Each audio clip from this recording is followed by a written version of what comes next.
నల్గొండ జిల్లాల పట్టభద్రుల ఎమ్మెల్సీ ఉప ఎన్నికల పోలింగ్ కు అధికారులు అన్ని ఏర్పాట్లు పూర్తి చేశారు. నల్గొండ జిల్లా కేంద్రంలోని సెయింట్ ఆల్ఫోన్సిస్ పాఠశాలలో ఎమ్మెల్సీ ఎన్నికలకు సంబంధించిన సామాగ్రి డిస్ట్రిబ్యూషన్ సెంటర్ ఏర్పాటు చేశారు. పోలింగ్ లో పాల్గొనే సిబ్బందికి పోలింగ్ కు సంబంధించిన సామాగ్రి అందజేయనున్నారు.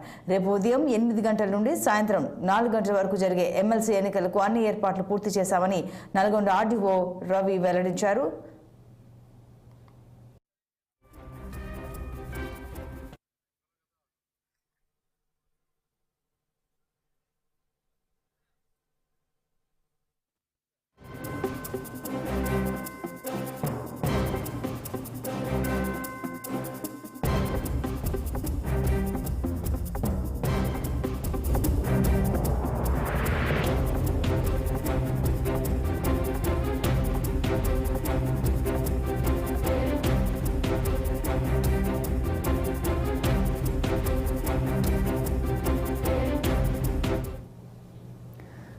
రేపు ఉదయం 8 గంటల నుండి సాయంత్రం 4 గంటల వరకు జరిగే ఎమ్మెల్సీ ఎన్నికలకు అన్ని ఏర్పాట్లు పూర్తి చేశామని నల్గొండ ఆర్డీఓ రవి వెల్లడించారు. ఎమ్మెల్సీ ఉప ఎన్నికల పోలింగ్ కు సంబంధించి ఆర్డీఓ రవితో మా నల్గొండ ప్రతినిధి పరమేష్ ఫేస్ టు ఫేస్. ఎన్నికలకైతే అన్ని ఏర్పాట్లు అయితే పూర్తి చేశారు. అయితే మనతో మాట్లాడడానికి ఆర్డీఓ రవి గారు ఉన్నారు. ఎలాంటి ఏర్పాట్లు చేశారు, ఈరోజు డిస్ట్రిబ్యూషన్ ఎన్ని గంటల నుంచి ఎన్ని గంటల వరకు అవుతుంది, ఈ ఏర్పాట్ల గురించి మనతో మాట్లాడడానికి సార్ ఉన్నారు. ఒకసారి అడిగి తెలుసుకుందాం. సార్ చెప్పండి, ఎలాంటి ఏర్పాట్లు చేశారు? ఓకే, ఈ ఎమ్మెల్సీ ఉప ఎన్నికకు సంబంధించి నల్గొండ జిల్లాలో ఉన్నటువంటి 97 పోలింగ్ స్టేషన్లకు గాను ఇక్కడ సెయింట్ ఆల్ఫోన్స్ స్కూల్లో ఈ డిఆర్సీని ఏర్పాటు చేయడం జరిగింది.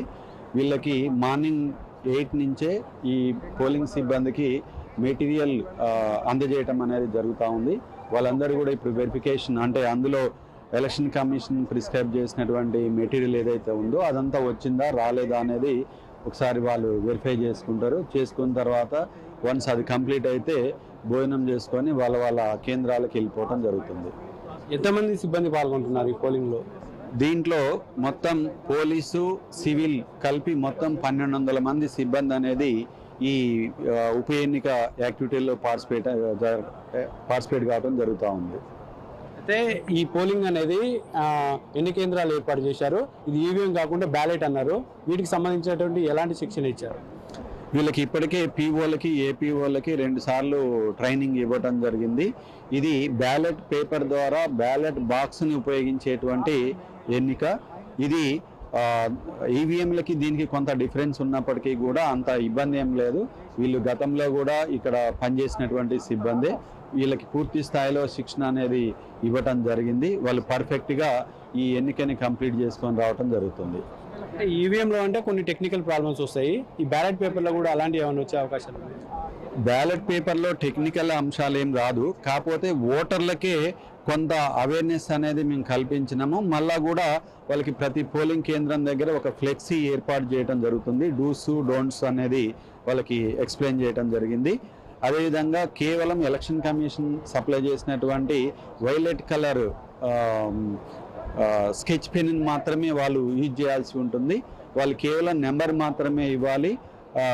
ఎట్టి పరిస్థితిలో సిగ్నేచర్ కానీ ఇంటూ కానీ రైట్ కానీ ఇట్లాంటి వాళ్ళు చేయొద్దు. చేస్తే అది ఇన్వాలిడ్ ఓటుగా పరిగణించబడుతుంది.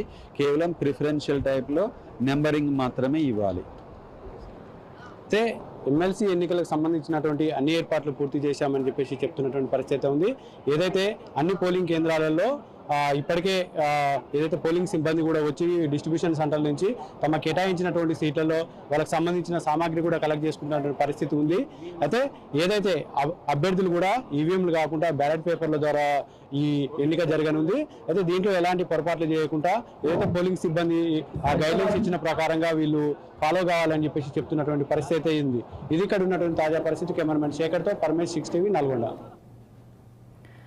బంగాళాఖాతం